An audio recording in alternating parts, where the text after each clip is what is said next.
We're taking a look at lesson 7.2 today. So the first thing I'm going to do here is find it in your class, and I'm going to go to classwork here. 7.2. I'd encourage you to open up a few things. Number one, make sure you take your attendance. This next thing is I will open up the pre-programmed graphs. I'm going to encourage you. I didn't show you much on parabolas, but I will show you some of that today. But ellipses in particular, and really the conic forms in general form, we're going to go over that graph. So I want to open that up for later. And of course, my formula chart. That's going to be like our best friend here for this chapter, especially for writing equations, which is what the bell ringer asks us to do. So I'm going to find our shapes over here for conic sections, and we'll get rolling. All right, so number one asks us to write an equation for a parabola that has a focus at 2, -5 and a vertex 2, -3. If you remember last class when we were talking over parabolas, I said, hey, here's what I know. When I'm writing an equation, I have what I think I've called it bare bones of an equation. Like I know there's a couple things that are going to be similar no matter whether it's a vertical parabola like this set of equations are, or a horizontal. And I understand the formula charts have changed throughout the years. They seem to rotate them all the time. So my laminated form doesn't look like the digital copy I'm showing right now. I'm hopeful next year they go back to the laminating. It was better, I thought. But anyways, what I want you to see is that both of these have some term squared equals 4p times another group, both formulas. So what I'm going to do here is I'm going to start off with that parenthesis squared equals 4p times the other parenthesis. Now, as I walked you through class solving for a parabola, we talked about there being 4 important pieces of information that we find, and I'm going to write them off. Well, instead of just saying B, I'll tell you it's the vertex, the focus, the axis of symmetry, and finally the directrix. Now, in this problem, they didn't really ask us to solve anything with that. They just told us to write an equation, but I'm going to write them out the way I normally do to show you, and let's plug in these points, how to solve. So our vertex was 2, -3. Our focus is 2, -5. Now I can see, looking at these 2 points, that's the y value that's been changed. And from the formula chart, if the y value is the one that's been changed, it's got to be over here. It's a vertical parabola. The way you get from a vertex to the focus is what happened is I've added a p-value. So what I did last class is I showed it this way, as I would say plus whatever the p was, gave me that 5. Oops, I didn't close that parenthesis. So the formula chart tells me that I'm adding a p. The formula chart also told me, since I realized it's the y value that changed, that x is going to be the value that's squared, y is the value that's not.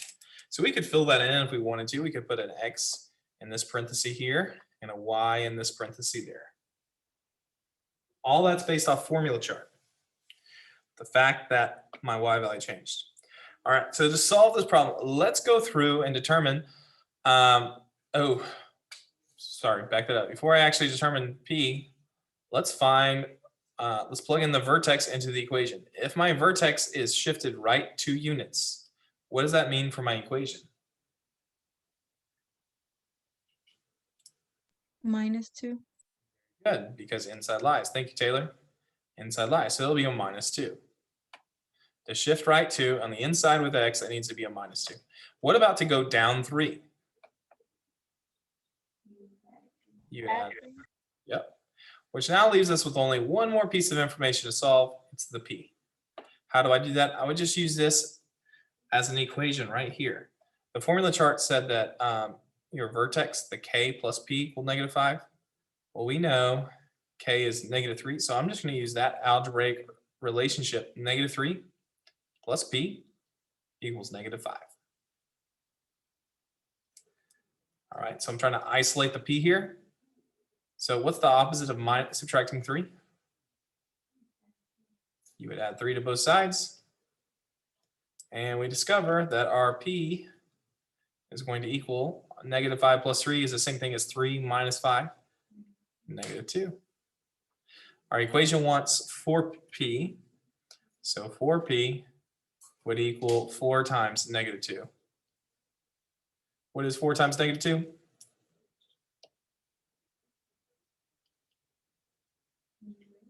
Negative 8. Negative 8. Yeah, there it is, negative 8. And so that's what we go right there, and we would have our solution.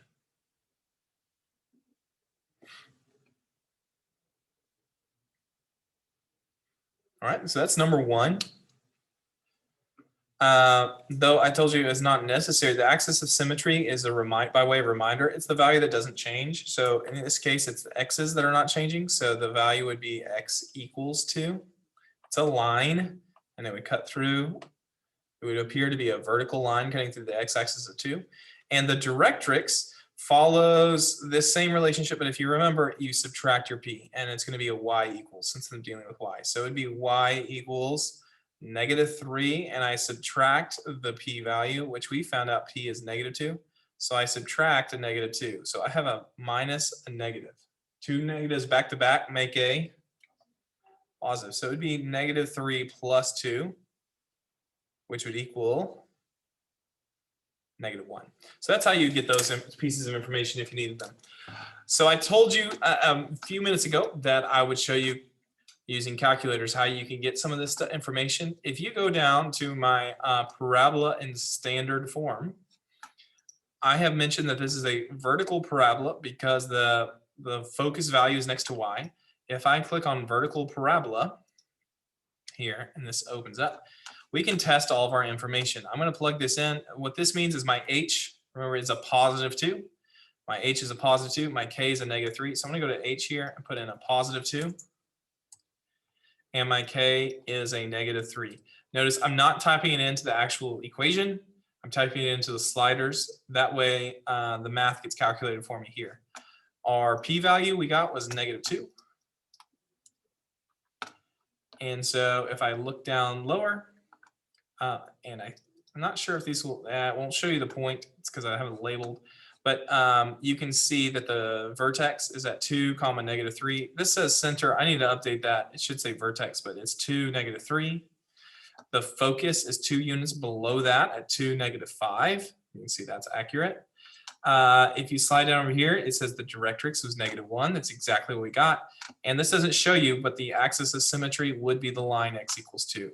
X equals 2 would be the axis of symmetry. X equals 2. Sorry, x equals 2. I'll make it a dashed line so you can see it. That would be the axis of symmetry cut in half. So that was that calculator. You could use just to kind of, I guess, affirm your answers or anything like that. You could use that calculator there. All right, now let's try problem number 2. It says write an equation for a parabola with a directrix of x equals negative 4 and a focus of 12, negative 2. Okay, I'm going to start this problem the same way I started the last one. What did I do first from the formula chart last time around? Do you remember? Yeah, I took the bare bones of the problem, the parentheses of the problem, if you will. So I took this, or from the formula chart. So parentheses squared equals 4p times another parenthesis. And then I mentioned that in class we were finding 4 things: the vertex, the focus, the axis of symmetry, and the directrix. I said, you know what, we're not going to have to find all of these, but I wrote them out just like I did in class. On this particular problem, if I wanted to fill in my values, I have x equals negative 4 for a directrix and a focus of 12, negative 2. All right, if I want to go through solving this problem, I'm going to go see if the formula chart can give me any answers away. And the answer is going to be yes, it can. When I look at the formula chart under parabola, you'll notice on directrix in particular that one equation has y equals, your other equation has x equals. Obviously, since we have x equals negative 4, we are going to be using this parabola. This is going to be a horizontal parabola because the focus is next to x. So the equation is going to be in this order, where this will be our focus, this will be our directrix. So I'm looking at this set of equations here. And I know if you're here looking on my formula chart, they're flipped around. I understand that. So, but for the digital copy, this is what we have. So I'm going to put y on my left parenthesis. Y is the quantity being squared over here, and x is in my right parenthesis. So we just established that. The other thing we can establish is that the focus is going to be in the form of h plus p comma k. So the focus is equal to h plus p comma k. So I'm going to just take the k. We can see k is -2. So when I plug that in over here with y, because k goes with y, you make it a lie. So it'll be y plus 2. Okay, so how did I get that? Just said the k is -2.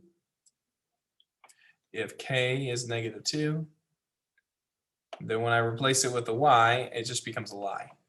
Now, this also implies that h plus p equals 12. So I'm going to write that down. H plus p equals 12. Now, I have two variables. You can't solve two variables with only one equation. So I'm going to come back over and see about this directrix again. What does the directrix tell me? Well, the formula chart says that x equals h minus p. The formula chart says x equals h minus p, which means h minus p equals -4. That's my second equation. H minus p equals -4. What you learn in algebra is that if you have two variables you need to solve for, you need to have two equations. Now we have two equations and we can solve. I'd like to use elimination technique here. I have two equations. If I combine these equations together, notice that my p's will eliminate one another. I have a positive p and a negative p. Those will simplify or cancel each other out. So it has, what I'm left with is h plus h, just two h's, equals, these get simplified. I'm going to take that away just for a second. I'll show you why. Those get simplified. Equals 12 minus 4. What is 12 minus 4? 8. Good. So when I divide by 2, our h equals 4. Now, h goes in with x, but it goes in as a lie. So it's going to be x minus 4. That's because the formula says that it's x minus h, and the k is y minus k. That's why they go in as lies. It's right there. All right, last thing to solve is p. If I want to find p, now what I can do, since I no longer have two variables, I only have one, is I can come back to one of these equations. Let's say this one. And we'll plug in with h equaling 4. So we'll have 4 plus p equals 12. You could have chosen either of the equations, by the way. I just chose the first one. 4 plus p equals 12. How would I isolate the p here?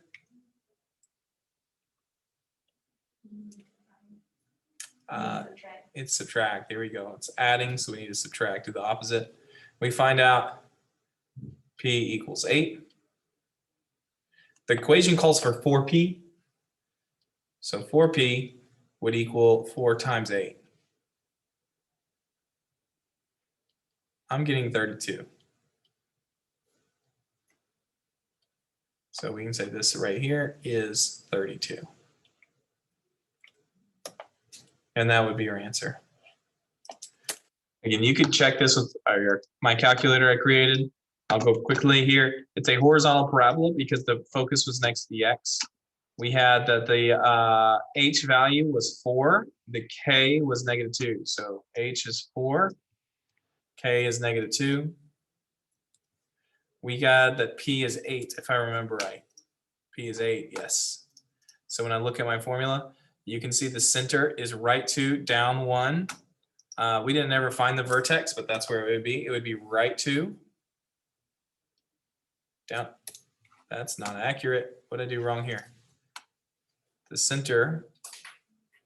Oh, I was too zoomed out. Sorry. It's right 4, down 2. It's right 4, down 2. Desmos was counting by 2s on me. Right 4, down 2. Down 2. That would be the vertex. You notice the p would be 8 there. The value that does not change is the axis of symmetry, the y. Y equals -2. And that would fill in that information as well. You can check over here, directrix is x equals -4, so it did do correctly. All right, so that's just how those calculators are there for you if you want any help in that regard. With that, I'm going to close off lesson 7.1, and we're going to take a peek at lesson 7.2 now. So 7.2, we're dealing with